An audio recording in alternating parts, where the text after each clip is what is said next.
Buenas tardes, mi nombre es Simón Vélez Correa, hago parte del curso de Física Electrónica y a continuación explicaré algunos conceptos y responderé una de las preguntas.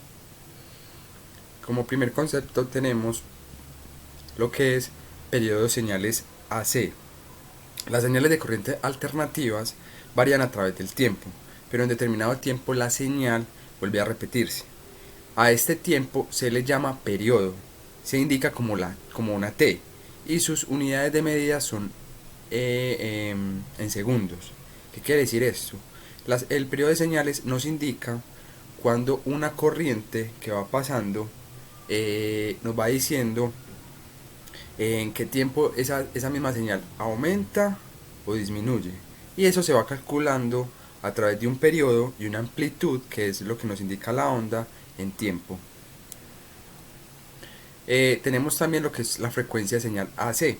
La frecuencia de la CA o AC es el número de ciclos por segundo de una onda de corriente alternativa CA.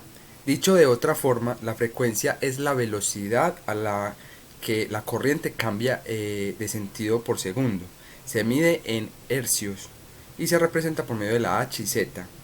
Una unidad internacional de medida donde un hercio es igual a un ciclo por segundo. Entonces, como podemos ver en la imagen, esto nos indica en qué parte de la onda va cambiando la frecuencia, ¿sí?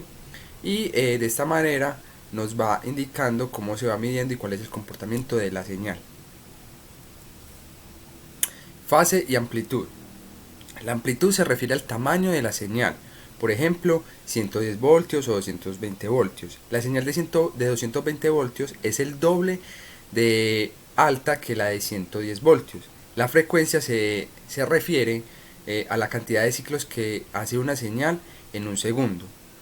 Y la fase es el tiempo o ángulo que se lleva una señal de adelanto o atraso con respecto a otras referencias. Entonces, fase o amplitud nos indica cómo es el comportamiento en cuanto a su tamaño y digamos su tiempo de cambio hacia otra señal, al igual que nos indica cuál es el voltaje de cada una de esas corrientes.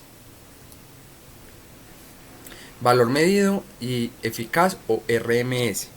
Como se menciona anteriormente, RMS es igual al valor cuadrático medio o verdadero valor eficaz.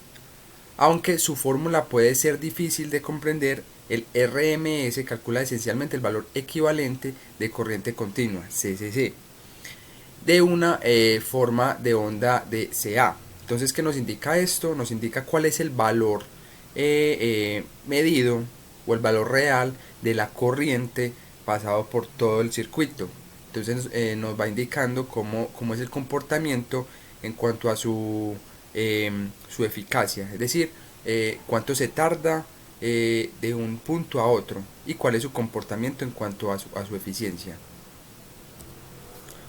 Por último tenemos la siguiente pregunta y nos dicen por qué se prefiere la corriente AC sobre las DC para transmisión de corriente eléctrica entre estación y puntos domiciliarios. Entonces nos dice: se usa AC porque el transporte de energía eléctrica por cable sufre una caída de tensión, voltaje, en proporción a la distancia.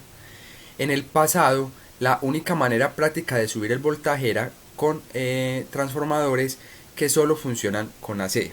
Es decir, como la energía está siendo usada para lugares domiciliarios donde de pronto el voltaje no requiere ser tan alto, por ende digamos que lo que es el AC lo que ayuda es a regular esas corrientes. Entonces es más usual este tipo que el DC, ya que el DC se funciona más que todo para corrientes que requieren una tensión mucho más alta. Por lo cual también el DC, al manejar una corriente tan alta, puede ocasionar que la red completa se pueda caer, mientras que el ABC puede enfocarse por puntos específicos. De esta manera es como es preferible usar las corrientes AC. De esta manera es como finalizamos la presentación. Muchas gracias.